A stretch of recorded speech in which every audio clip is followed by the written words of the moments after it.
On Friday, we learned that more than 24 people were killed when a gunman opened fire in an elementary school in Newtown, Connecticut. Most of those who died were just young children with their whole lives ahead of them. And every parent in America has a heart heavy with hurt. Among the fallen were also teachers, men and women who devoted their lives to helping our children fulfill their dreams. So our hearts are broken today. We grieve for the families of those we lost. And we keep in our prayers the parents of those who survived. Because as blessed as they are to have their children home, they know that their child's innocence has been torn away far too early. As a nation, we have endured far too many of these tragedies in the last few years. An elementary school in Newtown, a shopping mall in Oregon, a house of worship in Wisconsin, a movie theater in Colorado, countless street corners in places like Chicago and Philadelphia. Any of these neighborhoods could be our own.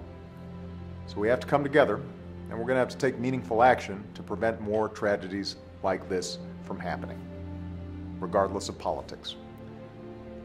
This weekend, Michelle and I are doing what I know every parent is doing, holding our children as close as we can and reminding them how much we love them.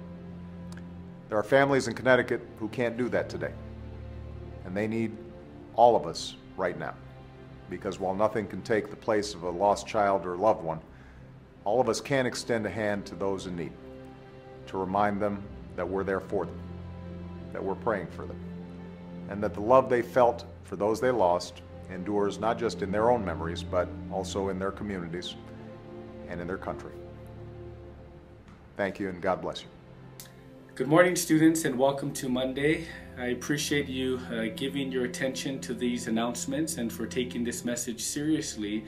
I appreciate that our film crew was able to get President Obama's message out, and I echo his words. Our hearts go out to the families who are grieving because of that serious tragedy in Connecticut. This sad situation brings to light the importance of making sure that we take all of our emergency drills, our fire drills, our earthquake drills, and in this case, and especially, our lockdown drills very seriously. Something dangerous like this could happen in any school in the United States, and Granite Park is no exception to that. As a reminder, in a lockdown drill, when a code red lockdown is announced, you are to go into the safest part of your room, and you are to get down and you are to stay quiet. The importance of that is it does not let an intruder know whether or not there are individuals in the classroom. So it's critical that you stay quiet. Teachers, as you lock your doors and as you get your students huddled in a safe area, the other thing that you can do is to look around your room to see what you can do to protect your students should an intruder make it into your classroom. I know that's not something that we've talked about in the past, but it is something that you need to be prepared for if something like this should happen.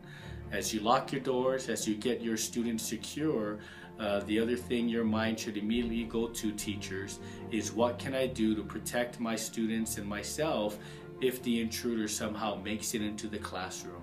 And we'll talk more about that in a faculty meeting, but I would like you to be considering that as we reflect upon this sad situation. And so once again, students, we thank you for giving this your serious attention, and we hope that you have a wonderful rest of the week. Thank you.